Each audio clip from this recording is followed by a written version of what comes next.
Hello बच्चों, स्वागत है आपका अपने गुरुकुल में। मिशन एसएससी 2024 100 डेज चैलेंज का फाइनली आज 50वां दिन है। आज हमने आधा सफर कंप्लीट कर लिया। चलिए स्टार्ट करते हैं। कोशिश करेंगे कि हम लोग बातों में कम टाइम वेस्ट करें, कम समय में ज्यादा क्वेश्चंस कर पाएं और बहुत ही अच्छे तरीके से कर पाएं। ठीक है। तो सबसे पहला क्वेश्चन है, cost price of 100 books is equal to the selling price of 60 books. तो 100 सीपी बराबर है 60 एसपी के। तो एसपी बाई सीपी निकालो। एसपी बटे सीपी क्या होगा, या फिर सीपी बटे एसपी निकालो। कितना होगा, 60 बटे 100। तो वो आपको पता है ना कि एसपी यहां पे 100 है और सीपी कितना है, 60 है। तो प्रॉफिट कितना आएगा, 40। मुझे पता है कि प्रॉफिट हमेशा सीपी पे कैलकुलेट होता है। प्रॉफिट है 40, सीपी है 60। जीरो से जीरो कटा, ये बन गया 2/3 गुना 100। तो कितना होता है ये, 66 2/3%, जो है ऑप्शन ए। देखो कितने आसानी से हो गया। अगला क्वेश्चन देखते हैं। An article marked 975 is sold for 897. Discount is।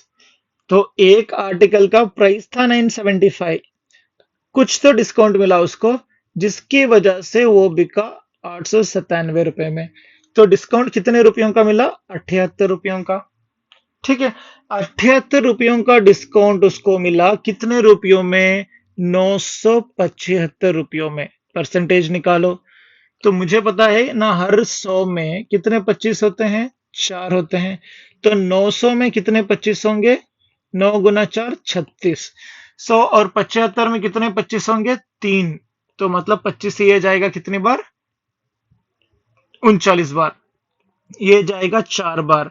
39 से ये जाएगा 1 बार, ये जाएगा 2 बार। तो आंसर कितना आएगा, 8%। ठीक है। अगला क्वेश्चन देखते हैं। If the successive discounts be 20%, 10% and 5%, then single equivalent discount is। आपको 3 डिस्काउंट मिल रहे हैं, उसके बदले एक डिस्काउंट कितने के बराबर होना चाहिए था, 100% से हमेशा स्टार्ट करते हैं। तो 20% का डिस्काउंट 20 रुपये के बराबर, बच गए 80 रुपये। 80% में फिर से 10% का डिस्काउंट, मतलब 8 रुपयों का, बच गए 72 रुपये। फिर इसमें 5% का डिस्काउंट, तो 72 का 10% होता है 7.2। तो 5% होगा इसका आधा, 3.6। तो 72 में से अगर मैंने 3.6 को निकाला, कितना बचा, 60 में से 1.6 को निकाला, बच गया 68.4। ठीक है। तो यहां से यहां तक हमने कितना घटाया, ध्यान से देखो, 100 माइनस 68.4, 31.6%। ऑप्शन है ए। देखो, एक्सप्लेन करने के लिए मुझे 30 से 40 सेकंड नहीं लग रहे, तो एग्जाम में सोचो आपको कितने समय में सॉल्व करना होगा। अगला क्वेश्चन देखते हैं। The selling price of 6 bananas is equal to the cost price of 8 bananas. तो क्या है, selling price of 6 bananas 6 SP 8 CP के बराबर है। तो एसपी बटे सीपी क्या होगा, 8/6 होगा। ठीक है। तो 8/6 को क्या लिख सकते हैं, 4/3 भी लिख सकते हैं। तो हमें क्या करना है, एसपी सीपी। तो एसपी कितना है, 4। सीपी कितना है, 3। ये प्रॉफिट होगा कि लॉस होगा, प्रॉफिट होगा। कितने का, 1 का। तो हमें पता है कि प्रॉफिट हमेशा सीपी पे कैलकुलेट होता है। प्रॉफिट है 1, सीपी है 3। 100 से मल्टीप्लाई कर दो तो आंसर कितना आएगा, 33 1/3%। इसको सॉल्व नहीं करना है, इसको आपको याद रखना है। तो यही तो बेसिक फंडामेंटल है ना परसेंटेज का, फ्रैक्शन टू परसेंटेज। ठीक है। कैसे फ्रैक्शन को हम परसेंटेज में लिखते हैं, यही चीज इंपॉर्टेंट है। ठीक है। चलो अगला क्वेश्चन देखते हैं। Mark price of a ceiling fan is 1200 and the shopkeeper allows a discount of 5%. Then the selling price is। देखो, mark price, discount, selling price. Selling price होता है मार्क प्राइस में से डिस्काउंट को हटाया तो मार्क प्राइस है 1200 रुपयों का, डिस्काउंट मिल रहा है 5% का। 10% होता है 120, 5% होगा 60 का। तो 1200 में अगर मैंने 60 निकाला तो 1140। ऑप्शन है सी। इतना ही है, एकदम बच्चा वाला क्वेश्चन, और सीजीएल में एक्सपेक्ट नहीं कर सकते आप लोग। अगला क्वेश्चन देखो, the successive discounts of 15, 20 and 25% is equivalent to the single discount of. 100% से हमेशा स्टार्ट करो। तो कितने बार रिपीट हुए सेम क्वेश्चंस ना। 15% निकाला 85, क्योंकि 15% होता है 15 ही। 85 का 20% कितना होगा? 10% होगा 8.5, 20% होगा 17, बच गया कितना? 68। 68 में 25% निकालना है। 25% कितना होता है? एक चौथाई होता है 68 का। तो किसके बराबर होगा? एक 17, हाँ 17 के बराबर। 17 मैंने निकाला 68 में, तो कितना होगा? 51। तो 100 से 51 तक जाने के लिए डिस्काउंट कितना चाहिए? 49%। ऑप्शन है सी।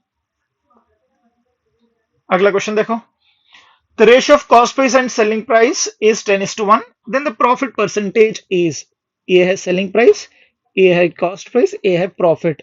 ratio of cost price to selling price, तो ये सीपी है, ये एसपी है। एसपी है 11, सीपी है 10, प्रॉफिट होना चाहिए 1।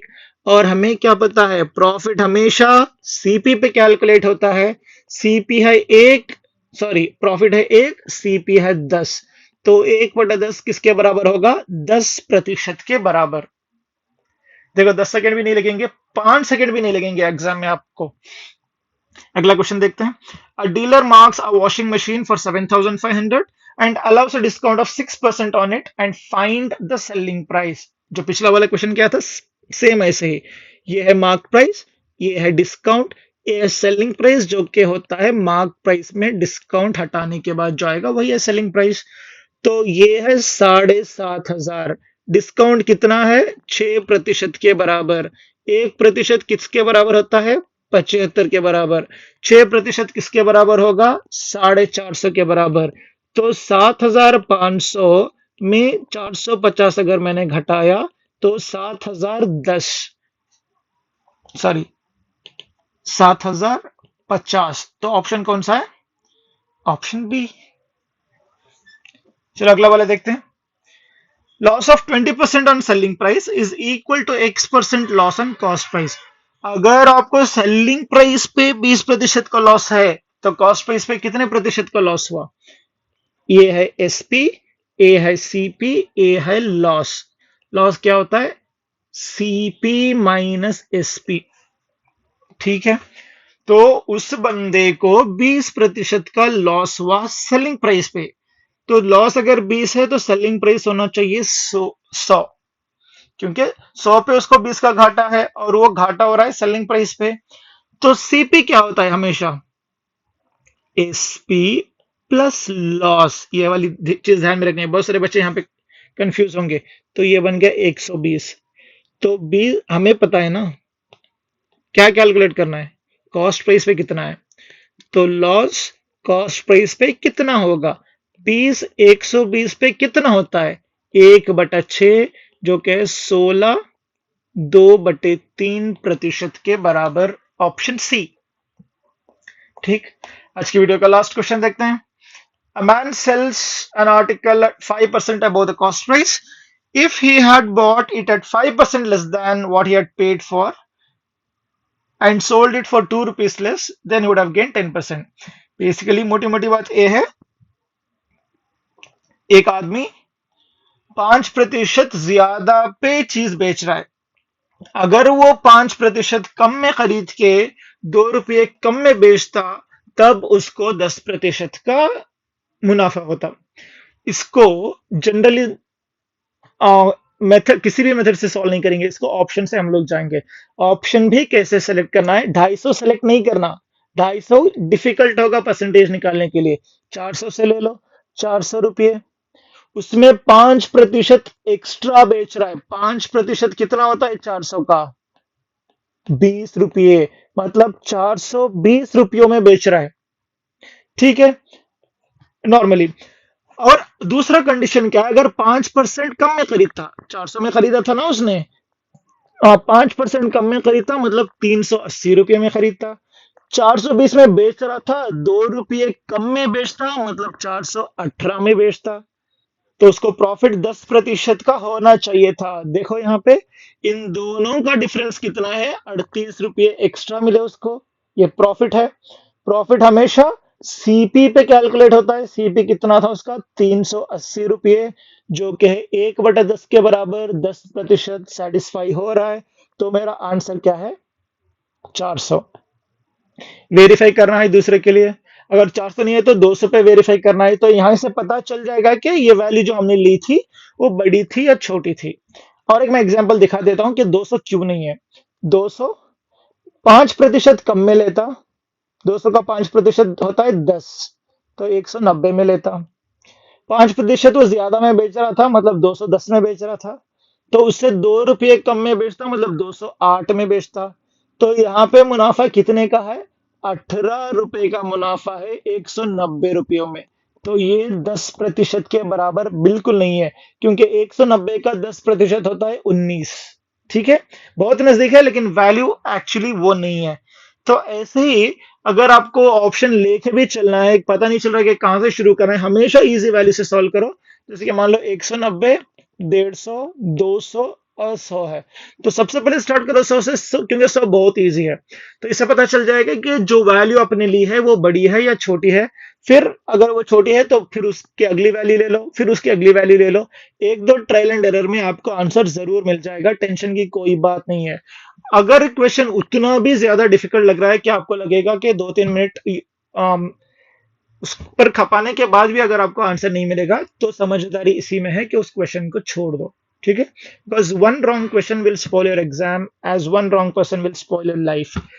So see you guys in the next video. Till then, keep learning, keep exploring. Have a great day ahead. All the very best for your future. And one more information: if any coaching institute or the college people want to contact us, they can contact us on this number given here, or you can contact us on the mail ID. So have a great day ahead, guys. Bye bye.